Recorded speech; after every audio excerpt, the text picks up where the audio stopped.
Good evening, folks, and welcome back to yet another episode of the ARCA Racing Podcast. I'm your host, Colby Evans, a.k.a. Start and Park Car from Twitter, and we have a very fun show for you guys tonight. We have the ARCA Menard Series West from Shasta, the first time that they ran at that track since 2015, and the main division returns after a much-needed week off at Michigan, one of the fastest tracks outside of Talladega and Daytona on the schedule. And I'm proud to say it's the biggest entry list that we've had at Michigan in over 5 years. So yeah, very fun show. Lots of fun stuff to talk about today. I'm going to go through my little intro. We go through the beginning of every show, and trust me, guys, we'll be sure to be out of here tonight before SRX starts. I'm going to try my best. I know we do this podcast on Thursdays. Try to get it done before SRX comes on so that we can all watch it together. But you guys know the drill. Follow me on social media at Start and Park Car on Twitter for all ARCA tweets, lower budget team tweets, all that fun crap. Like and subscribe to the channel. Turn on that bell for notifications so you guys never miss a podcast when we go live. And, of course, check out theracingexperts.com for all NASCAR media-related content. They are the official media partner of this podcast. So the ARCA Menard Series West, like I said, in the series like the East and the West, we only talk about them 8-9 times a year. So it's interesting when we actually have the ARCA Menard Series West actually leading an episode. But yes, this was from Shasta, the first time that the ARCA Menard Series West visited this track since 2015. It's been since the K&N era, back when it was under the NASCAR sanctioned ranks that they ran there. And then before that, it was like 1993. So Shasta has been in the West Series division schedule since like 1960s. So it's been a long running track. So I was very skeptical for this race. It's a track that nobody's got prior experience on in the field. So it's a wide open field. It's very small. It's a very fast track as well. You can run 2 lanes there. It's one thing I noticed during the race, especially that really made me love this track, was that you could run 2 lanes immediately. The unfortunate part about the ARCA Menard Series West, and the one thing I feel like that is holding the series back a little bit, is they don't post a lot of photos. A lot of the people who drive in the series, who work in the series, you don't get a lot of public publicity. If I had to be honest, I would say that probably Takuma Koga and Landon Lewis and Sean Hingorani are probably one of the few drivers in that series that really promote themselves. Takuma Koga, probably the best. He promotes himself, not on Twitter, but on Facebook. He promotes himself very well. He's got his own YouTube channel. Highly recommend you guys go give Takuma Koga's channel a check out. It's very interesting to watch. But I just feel like that's what the West Series lacks a little bit, is the lack of driver promotion. Because you look at the West Series field, like I look at the West Series field, okay? 17 drivers were there. A lot of longtime drivers in the series, like a Todd Souza, Takuma Koga, Ryan Philpott. He's been around for quite a while, just not full time. Trevor Huddleston, not necessarily in this rank, just kind of been around the short track scene on the West Coast. There's just not a lot of names that stand out, and I feel like that's low key what's always kind of hurt the West Series division. Even going back to the K&N Pro Series days, it was always the West Series that I feel like just had trouble with name value. But it was still a very entertaining series. Like, that's the part that is weird about the series. Although the drivers aren't very recognizable, the racing is great. I mean, I remember when we really started this show full time in 2021, we were talking about how the West Series had the best racing. 2021 was the year of the West Series in ARCA. Without a doubt, the best racing series in the ARCA series. 2022 was hampered by the real-world issues of the costs going up. Unfortunately, a lot of teams were forced to either cut back their schedules or just full-on shut down due to the real-world issues affecting their funding. And unfortunately, although it's gone down a little bit, the real-world issues are definitely affecting more so on the West Coast, of course, because it's a lot worse over there. It's more affecting those teams on the West Coast. But I'm still glad we had 17 cars showing up. I personally, myself, I'd never really heard of Shasta because, again, I don't follow the West Coast Racing Division as close as I follow the East Coast Racing Divisions.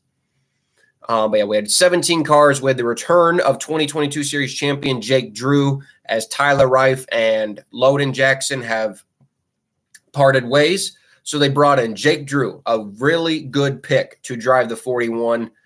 And Tyler Reif would be driving a second entry for Souza Racing. For Todd Souza's team, he'd be in the 13, while Todd Souza himself would be in the 3.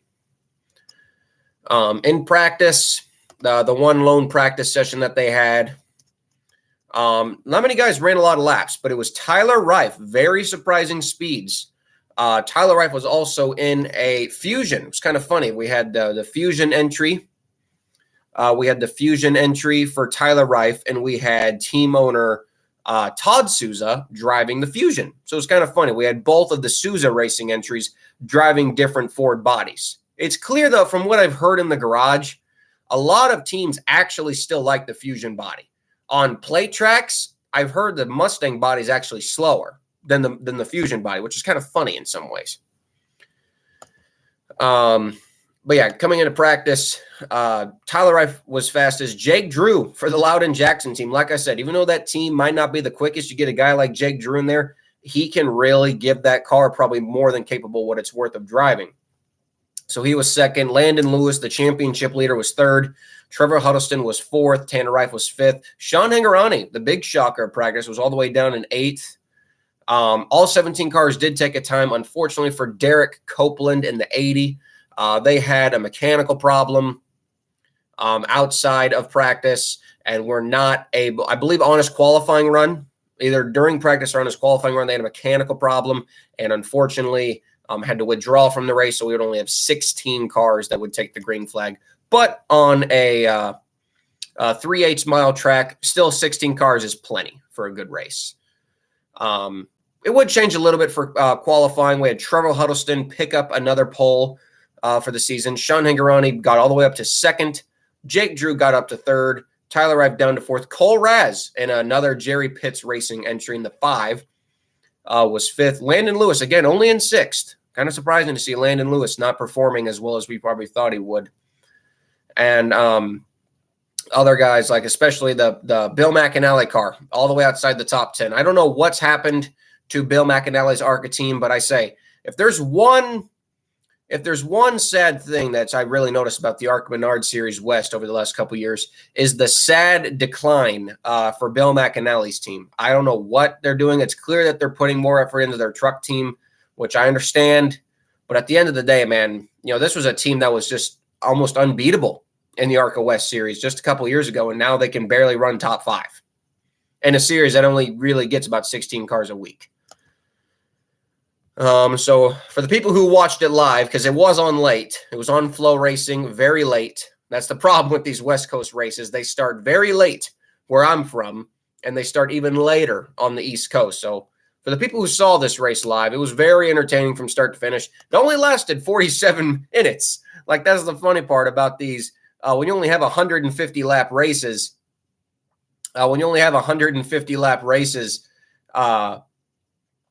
and you only have about 16 cars in the field, these races are over very quick. It was over in 47 minutes. We only had a couple of cautions for the race because in the ARCA West Series, they don't have the modified live pit stops.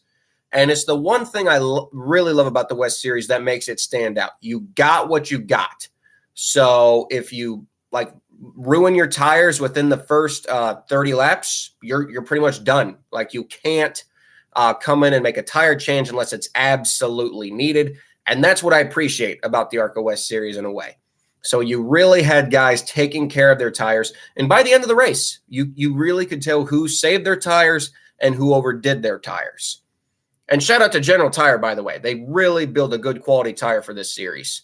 I know Goodyear's good, but let's also give a shout out to General Tire.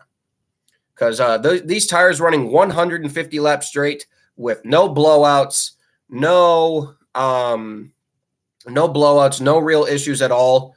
That's very good to see. Very good to see. So the race got going.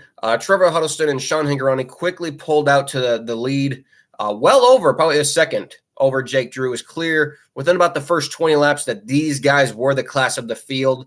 Not much action happening up front. Like I said, it was the 50. The 15 was hunting him down, but the 50 of Huddleston was running the correct line. Basically, like, he was kind of like diamonding every corner. He would enter high in the corners, but angle right on the bottom lane and then enter high off. So we got a great arc off. And that's one thing I love about short tracks like these. When you enter high, go in low, and then enter high off, it's nearly impossible for the guy behind you, without moving you, to actually pass. Apparently, Pom-Pom's in the chat. Loden was seeking a mere $4,000 to park the 46. Andrew Tuttle was only asking $3,500 for the start and park at 39. Well, where are all the start and park drivers out there? Yeah, if only we could have got them. Nascimento Jr. was the same, right, but only agreed to one lap. Yeah, I mean, I guess if you're going to bring a car out for a start and park, I guess at the end of the day, I'd only want one guy to run one lap. But, oh, man, I didn't know that. So think about that. Hey, for all those racers out there on the West Coast, man, you want to start an ARCA West race? $4,000 will get you for Loden Jackson, and $3,500 will get your friend Andrew Tuttle. Though, from what I've heard, Andrew Tuttle's not the most trustworthy guy. So, good luck with that. I love that, though. Thank you, Pom-Poms in the chat. I love that. So, yeah, continuing on. Hingorani was hunting down the 50, finally got beside him. I'll give Sean credit. You know, we know what he did after Mid-Ohio, did get suspended for Iowa, was allowed to come back here, but on strict probation for the rest of the year. But he raced the 50 clean. That is the one thing I will give the 15. He raced him very, very clean. So I think, you know, I'm sure Billy Venturini and Bill Venturini sat him down, said, don't do that ever again or else you're done. But I will say that he was very mature, and it took him a while. It took him a good 39 laps. But I think the 50 ran his tires off. That's what I believe happened. The 15 was kind of saving his tires, but at the same time was racing hard. The 50 was trying too hard to stay in the lead and thus burning up his rear tires. So eventually the 15 of Hingorani got beside him, and on lap 40, he tried to get by him and nearly made contact, but the 50 was able to then run a new line. And this is where Shasta really made something special.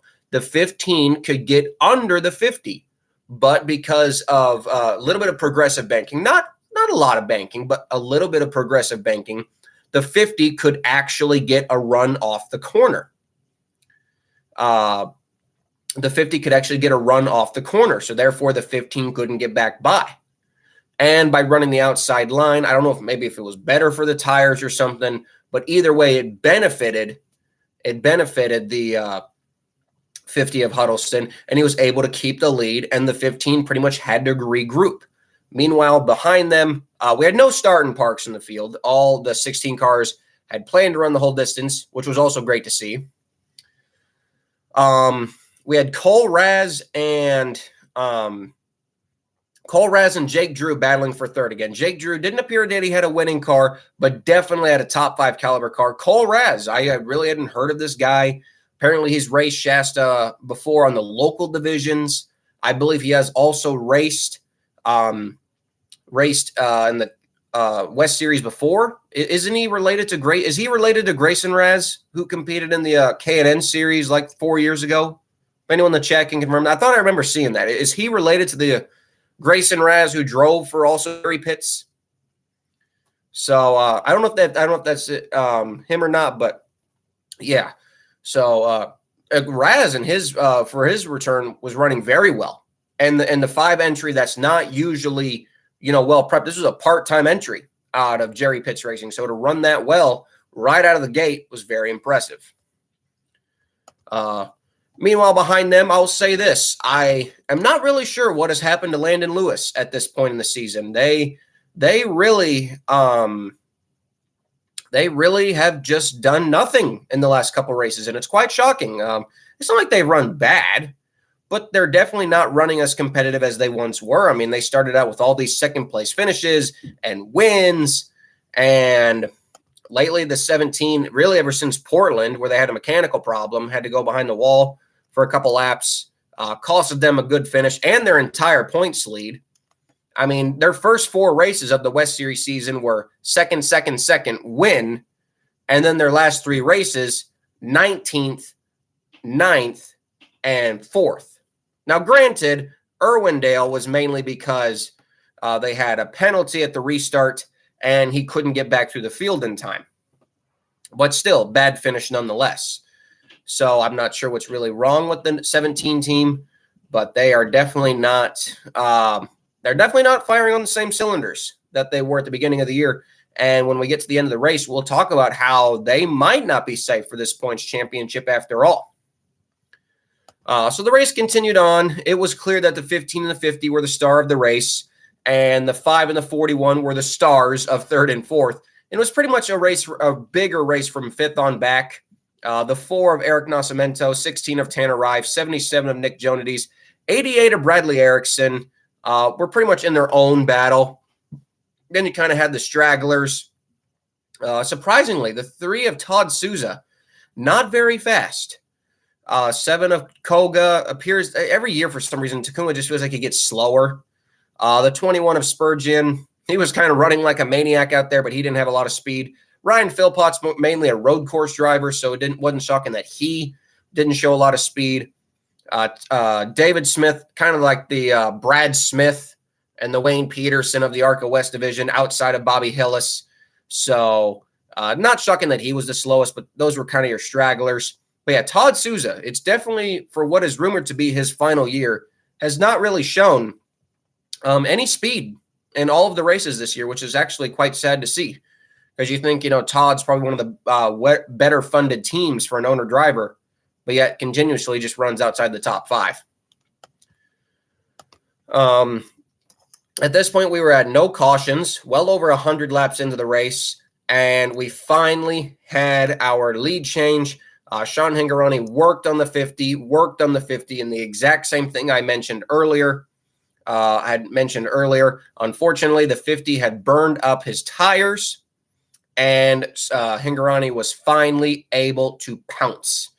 He got by the 50, did have to move him a little bit, and this would bring out our first caution of the race, as the 50 and the 15 were tangling. They were lapping the 13 of Tyler Rife, and the 3 of them made contact. Now, whether the 15 squeezed the 50 into the 13, at the end of the day, if he did that, that's just a classic short track maneuver. At the end of the day, I can't blame Sean for that. You're going for the win. Try to eliminate the competition.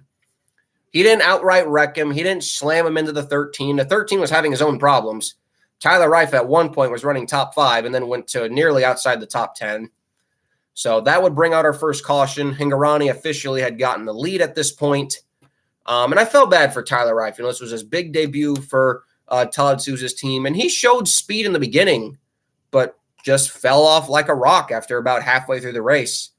It would really be an overall disappointing night. The 13 would finish the race, but multiple laps down. But this bunched the field back up. We got back going green again. Since Tyler Rife was the free pass car, by the way, and he brought out the yellow, there was no free pass. Hingorani did get the jump on the restart. It appeared that this track, you can't get a good jump on the outside line. So unfortunately for the second place cars, they couldn't go at all. And Hingorani basically got a free restart, no offense from the rest of the field. Hingorani was pulling off to a huge gap. You could clearly tell at this point that the magic of a Venturini car versus the rest of the field was just too much for the field. And that's where Venturini, I feel like, really has the advantage in this series, is because you take a car like theirs up against everybody else's. At the end of the day, that car is gonna win. So the 15, he was kind of setting sail, but we had our second official caution in the race with just a couple laps to go. During that, we unfortunately lost our third place driver at the time, Jake Drew, which really sucks because Jake was actually really wheeling that 41 car to an easy top 5 finish. But unfortunately, they ran over something on track, went through the radiator, and the 41 was officially done for the day. And unfortunately, due to no real horrible crashes, there was no DNFs at that point. So the 41 went from 3rd all the way down to 16th and last. So that was a shame for Jake Drew. And also, it unfortunately ends the 41 Loudon Jackson's team's shot at the Owners' Championship. That's the unfortunate part. They only came into this race 13 points behind in the Owners' Championship, and unfortunately, that battle for them is gone. They are now well over 30 points behind, and they will not be winning the Owners' title. So, VMS in the chat is just a JGR car. That is not true. Venturini Motorsports is one of the very few ARCA teams that actually builds its own cars. VMS make their own chassis. They get their high support from Ilmores. They're one of the highest supporters of Ilmores in the ARCA Racing Series. So, yeah. You'd think it's probably just a JGR car, but no. Just like Rev Racing and Venturini, they're pretty much the only ARCA teams that build their own stuff, which is pretty impressive because teams like that in this day and age, you'd think it would just be easier for them to buy old Cup cars or Xfinity cars. But no, they build their own chassis. They run old ones too. I mean, don't get me wrong. Venturini still runs chassis that are 5 to 6 years old, but they still build fresh ones at the end of the day, if that makes sense. So we were set up for one more restart right here.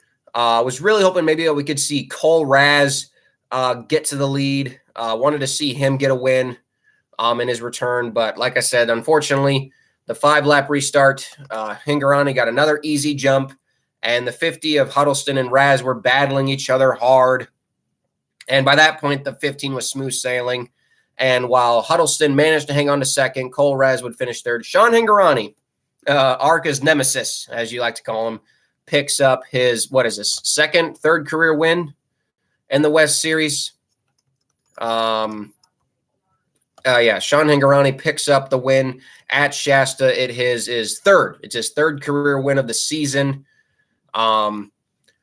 Like I said, this race was very fun from start to finish. If only we could have just gotten a couple more cars in the field. It's kind of been the story of every ARCA West race this season. Very fun races. If we could just get a couple more bodies in the field, it would be so much more better. That's for sure. But yeah, good race overall. And like I said, the 41 of Jake Drew was the only DNF of the race. The other 15 starters did finish. Like I said, Trevor Huddleston ended up second. Cole Raz ended up third. Landon Lewis ran as high as he did all race, which was really sad considering their, how well they usually are. Fourth, Eric Nascimento gets another top 5 finish, so good for him. Kyle Keller and his own team driving for Last Chance Racing. Basically his own operation using Last Chance Racing's equipment. Sixth, Tanner Reif. Like I said, not sure what's going on with the BMR team. Only 7th. That's unacceptable. Nick Jonides in the 77. Again, they are running an ex-Sunrise Ford, and it paid off for them 8th. Bradley Erickson.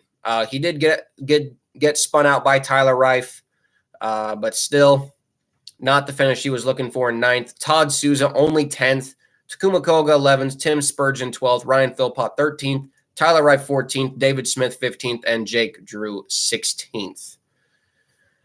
So, yeah, the race was good. I'll definitely give it I'll give it a solid 7 out of 10.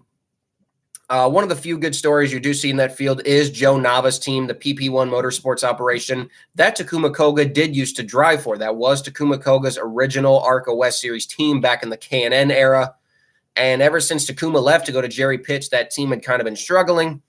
But they had purchased a couple of cars from the now defunct Sunrise Ford Racing team, and it is really good to see that 77 team coming alive. And Nick Jonides is no young guy. He's well into his 50s, but to see him run that well against the the main guys in the West Series is really, really fun to see. And that's another reason why I love the West Series. You don't need the ultra-high Ilmore engines to be competitive in the ARCA West Series. A lot of teams in the West Side run the Yates motors, which are considerably cheaper and last longer than the Elmores do. So that's even funnier. But yeah, Shasta delivered. Shasta should be on every West Series schedule from now on. Very, very fun track. The point standings, I will say this, like I said, with Landon Lewis kind of struggling the last couple of races, he has now really pretty much given up his points lead. Sean Hingorani closes in now to 7 points. We really have ourselves a championship battle here, folks. I know the main series championship is all but covered, And I'll even say the East Series championship still has a chance. Like Luke Fenhouse still has a chance in the East division, and Sean Hingorani still has a chance in the West division. So the good news is for the ARCA fans, while the main series championship might be done, the East and West series titles are still up for grabs. And that's going to be very fun to watch going forward because we know Venturini is hungry to get that West Series championship and the East Series championship. There is still possibility that Venturini could sweep all 3 championships, but it would have to come in the owners division. As we know, Venturini is going for the owners championship in all 3 divisions with the 20 car in the main division, the 15 in the East division, and of course the 15 in the West division as well. Of course, Sean Hingorani getting suspended from Iowa, but the 15 car is still eligible, if that makes sense. So, other than the point standings, Trevor Huddleston, 21 points behind. I still wouldn't rule him out 100%. He has shown a lot of improvement over the last couple races. Excuse me. I wouldn't rule him out 100%. So I'd still say right now we have a 3-horse race for the championship. But Bradley Erickson, 24 points behind. I just haven't seen the performance out of them. And Tyler Rive, 31 points behind, and everyone else behind back, just too far behind. The Owners' Championship, like I said, for the West Division, is now kind of just a 2-horse race, which again really sucks because I thought the 41 entry still had a chance. But yes, it's 7 points between the 17 and the 15 of Steve McGowan and Bill Venturini, with again the 50 being 21 points behind. So that was the ARCA Menard Series West at Shasta. Very fun return to the track. Very fun race for the series. And for Sean Hingorani and Venturini, it's yet another trip to victory lane. So it's just another day for them. And now, as I take a breath, we transition into the other part of our show, which is the main series, the ARCA Menards series. The main division returns after a week off at Michigan, one of the fastest tracks on the circuit. Outside of Daytona and Talladega, you could say in some ways it's even faster with kind of the speeds that they reach going into turn 1.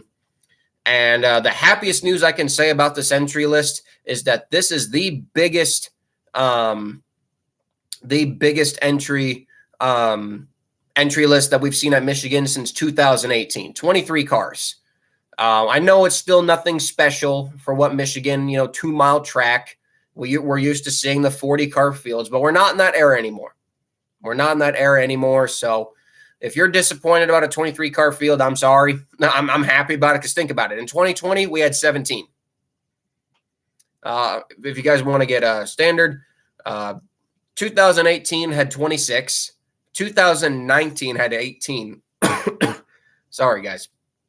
But yeah, that's one thing I really noticed is, man, you look at the ARCA series from 2018 to 2019, I'm still not sure what happened. We had so many teams shut down from at the end of 18 going into 19.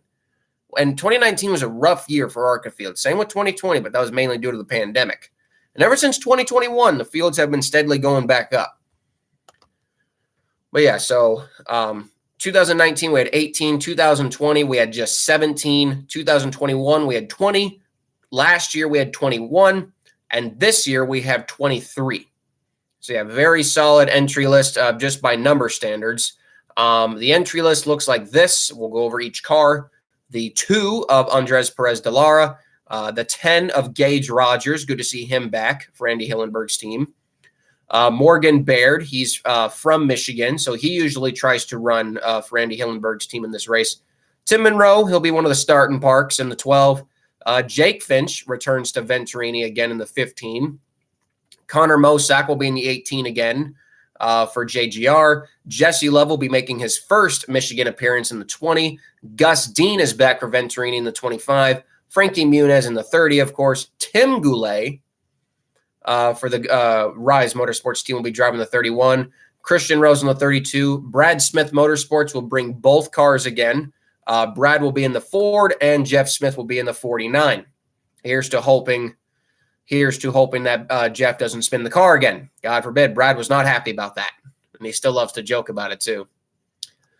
Chris Wright, yeah, the former driver for Young's, and God, wrecks all the time. Chris Wright, 55. Good luck with that. Jeffrey McZink, who's from Michigan as well. Good to see him back in the 65. John Garrett in the 66. Scott Melton in the 69.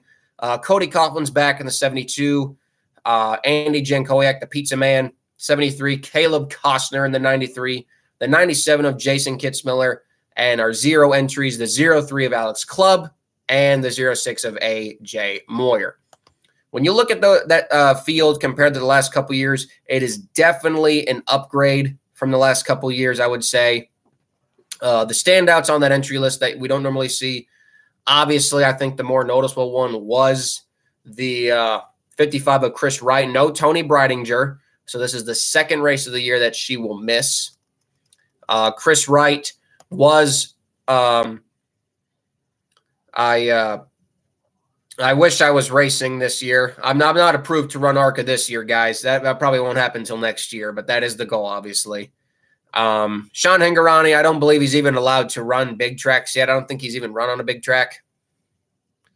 Yeah, I know. Came a lot, 331. Yeah, Kitzmiller, he wrecks a lot. And that's the funny thing. Kitzmiller, the rest of his year, the rest of his year pretty much depends on this race. If he doesn't crash the 97, they'll go to Kansas. If he does crash, they won't go to Kansas. We'll put it like that. Jason's a cool guy though, so I hope he doesn't. I hope he doesn't crash. And he's gotten better. He's definitely gotten better than where he was before in the ARCA Menard series. That's for sure. But yeah, Chris Wright, man, that's definitely one of the more controversial entries. They parted ways with Young's Motorsports at the beginning of the year simply because he was crashing their entire inventory.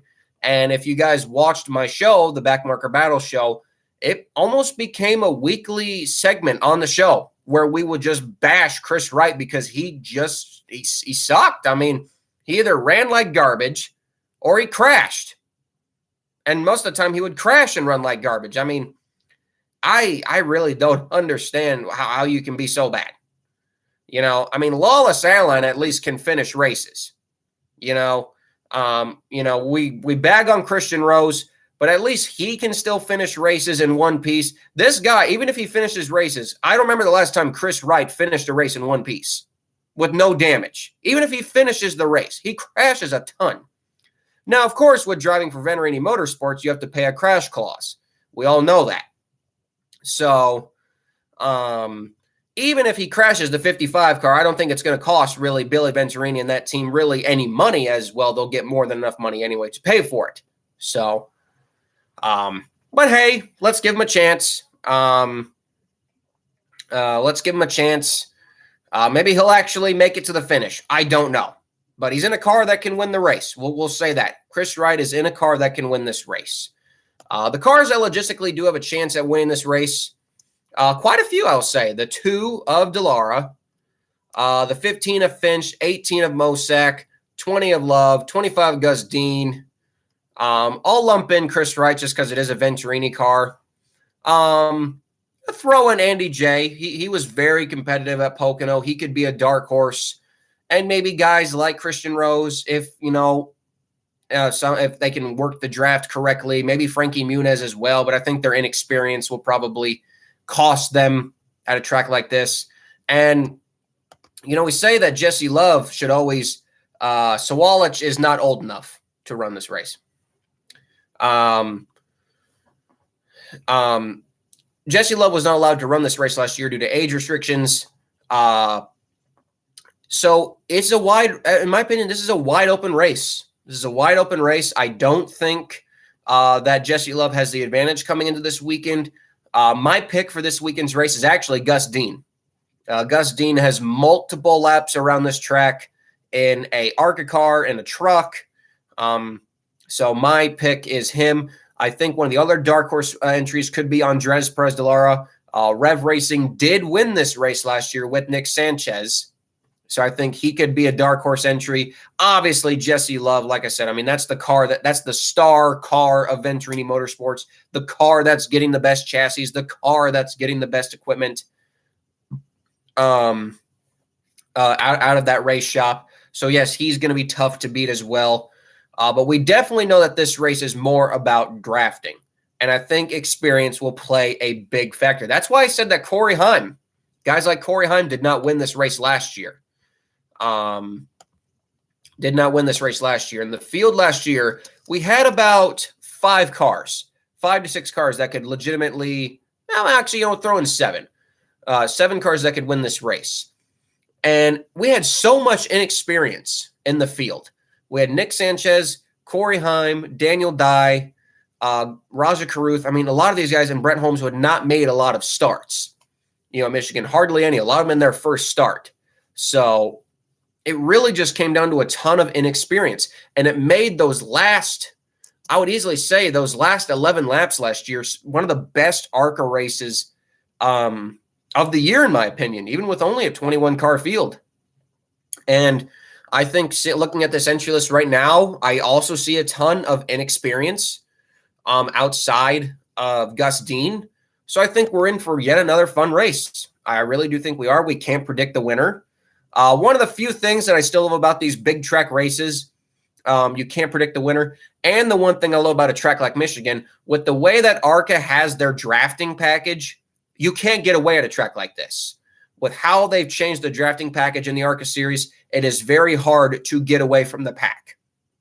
When we saw it in 2021 with Corey Heim and Ty Gibbs, we saw it last year with Nick Sanchez and Corey Heim and Daniel Dye. Nobody could really get away from the field because of this drafting package. So, like I said, guys, it might only be 23 cars, but it is still going to be a fun race. I wholeheartedly predict it'll be a fun race. I don't know why the truck series doesn't run here anymore. It's a damn shame, but ARCA still puts on good shows at Michigan. Just thank God we don't have Drew Dollar and Thad Moffitt in the field again to nearly kill each other like they did a couple years ago. That would have been – imagine if we had Chris Wright, Thad Moffitt, and Drew Dollar in the same field. Good grief. That would be scary. Really scary to watch. We do have, like I said, the 2 starting parks in the field will be the 12 of Tim Monroe and the 49 of Jeff Smith. Expect Jeff Smith to run no more than 1 lap. He might not even officially run a lap. He'll take the green flag, come around, and pull in immediately. That's what I expect out of the 49. It is simply just there to put another body on the track for the pace laps and for Brad to get an extra $1,400. The entry blank for this race lists the payouts, of course. It's one of another fun things I love about the ARCA series. The Michigan payouts are pretty much the standard for big tracks, kind of the same as Kansas in a way. First place, $10,000. Last place, 23rd, which is $1,400. Obviously, with all contingency awards possible given out by ARCA, the real first place winners get about $18,750, $10,175 for second, and $6,150 for third. So, yes, Brad Smith running the 49. Remember, Brad is from Shelby Township, Michigan, which is in the Michigan area. So it's his home track. It's an easy drive to bring both cars. And, yeah, Brad's simply just bringing the 49 just to get an extra $1,400, like I said. The point standings, like I said, for the main series look like this. Jesse Love locked up the Drivers' Championship. Go ahead and give it to him. Andres Perez de Lara never really got a chance because of the Daytona issue. He's 69 points behind, but he did make it back up to second place at least, like where we predicted he would finish. Frankie Muniz has been dropped to third. Christian Rose is fourth. John Garrett's fifth. AJ Moyer is sixth. Tony Breidinger is seventh, but she is not in this race tonight. She is going to be in Nashville for the sports car races. Brad Smith will move up to seventh following this race, and like I said, she'll drop down to eighth. Tony Cosentino still ninth, but he's no longer full-time, and Jack Wood is part-time, and basically everybody else down the line is part-time. The real battle in the main series right now is the coveted Owners' Championship. That is obviously I don't blame the 30 is unsponsored this weekend, but I don't blame their bad Pocono performance on Frankie. I mean, they just had a legit battery issue, so I don't blame their Pocono issues on Frankie. But yeah, it still is kind of shocking seeing Frankie Muniz, of all people, struggling with sponsorship. Though I highly doubt ARCA will let him show up. I mean, you got to have Frankie Muniz in the field. You got to. You just got to. But yeah, the owner point battle, which is really the only battle that pays a lot in the ARCA series. Right now we have the Billy Venturini 20 car holding it over the 18 Joe Gibbs entry by just 4 points. By just 4 points. So it's a very, very tight battle. The Max Siegel 2 car is over 30 points behind. So I think you can rule them out. So just like how it was last year, the 18 and the 20 car will be going neck and neck. We'll be going neck and neck for the what am I trying to say? For the Owners' Championship, yes. The 30 team would not show up for a starting park. At the very least, if they really wanted to make sure Frankie was at all 20 races, I could see maybe ARCA working with Andy Hillenberg. Because, I mean, if he has to drive a Ford, Andy's got Fords. I would say just put Frankie Muniz in one of Andy's cars. I don't know. But at the same time, there's no way that ARCA can let Frankie miss a race. That would just be such a bad look. That would be such a bad look to have Frankie Muniz miss a race. Frankie wouldn't drive the 03. He's openly admitted he wouldn't do that, which sucks because at the end of the day, it's a Ford. I mean, if you have to stick to your Ford contract, fine. Drive a car, any car. You say you want to get experience, drive the 03. That'll give you experience, even if it's in a slower car. But now they got to do something for Frankie Muniz. There's no way they can let him skip a race. But man, seeing the 30 this unsponsored, it's definitely kind of sad to see. I know. He never even responded, pom-poms. I know. I was talking to Alex at Iowa. He said Frankie didn't even respond. I know that. But and also the fun thing about the ARCA series is the top 20 in the ARCA Menard series do get a bonus at the end of the year. And there's only 14 cars that have run the whole distance. The Billy Venturini 55 car is on the B plan. It appears that the 45 car is also on the B plan. Same thing with the Max Siegel 6 entry. The B plan is about 12 races of the year. B plan, I think that is. But the top 20 in general do get a bonus at the end of the year.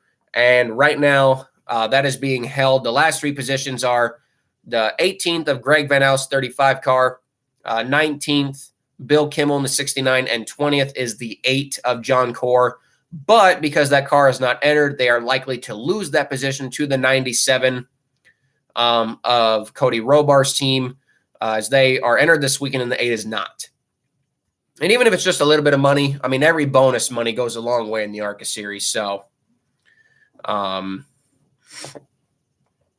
yeah, I don't know. And I agree. I agree with people in the chat. I don't know why Frankie's having so much trouble. No, the 97 is not officially Kitzmiller's organization. He is still running it out of the Cody Robar shop. They're still running the Cody Robar font. They're still running the CR7 Motorsports logo. It's pretty much Kitzmiller is the entire organization, though. Without Kitzmiller's AAALL construction sponsorship, the team wouldn't exist.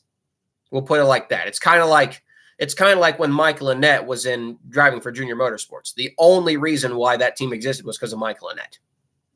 So, but yeah, basically CR7 is just the home base. But I guess you could say it technically is Kitzmiller's team. But at the end of the day, it all comes out of the CR7 base. So, but yeah, should be a fun race this weekend. Like I said, my pick to win is Gus Dean. My dark horse is the 2 of Andres Perez de Lara, but I definitely think we are in for a fun race. Michigan rarely disappoints when it comes to ARCA and NASCAR as a whole. It's one of the very fun tracks. It's one of the few tracks I wish still had 2 dates. I actually do wish it still had 2 dates on it, but I can't help it. It is what it is. But yeah, guys, thank you very much for tuning into tonight's show. Sorry we didn't have a little bit more for you guys tonight. But yeah, big show overall. We'll be having our ARCA podcast either Tuesday or Thursday, pretty much when the next week's entry list comes out. That's when we do the show, either on Tuesday or Thursday. So, but yeah, the race will be tomorrow. Practice and qualifying, obviously not televised. but the race itself will be live FS1 of 6 p.m. Eastern, so 6 p.m. on the East Coast, 5 p.m. my time, and then of course 3 p.m. East Coast. I don't know. I don't know how all that timing stuff works. I still don't understand it, honestly. But yeah, cheer for your favorite ARCA driver, and then come back and watch me on the ARC Racing podcast next week because we have a lot of fun to talk about. So, yes, I do expect a fun field for RIP next week. That race, that's a podcast I can't wait for. So, believe me, if you thought this week's show was fun, please tune into next week. IRP is going to be a lot of fun. So, SVG lands a truck. Well, I don't know the context behind that, but that's going to be entertaining no matter what. Anything involving SVG will be entertaining. So, till next week, guys, I'm going to get out of here. Again, thanks for tuning into the show tonight. Leave a like on this episode, and of course, subscribe to the channel. Turn on that bell for notifications so you guys never miss a podcast when we go live. And I will catch you all next week. I will catch you all either next week with the Backmarker Battle show on Tuesday or ARC Racing podcast on Tuesday. And sadly, I am not going to Indianapolis. I wish I could, but I'm not. And yeah, let's go watch some fun SRX racing. And I hope you guys enjoy the rest of your weekend. And thanks again for tuning into tonight's episode. Colby Evans, starting Park Car, signing off. So long, guys.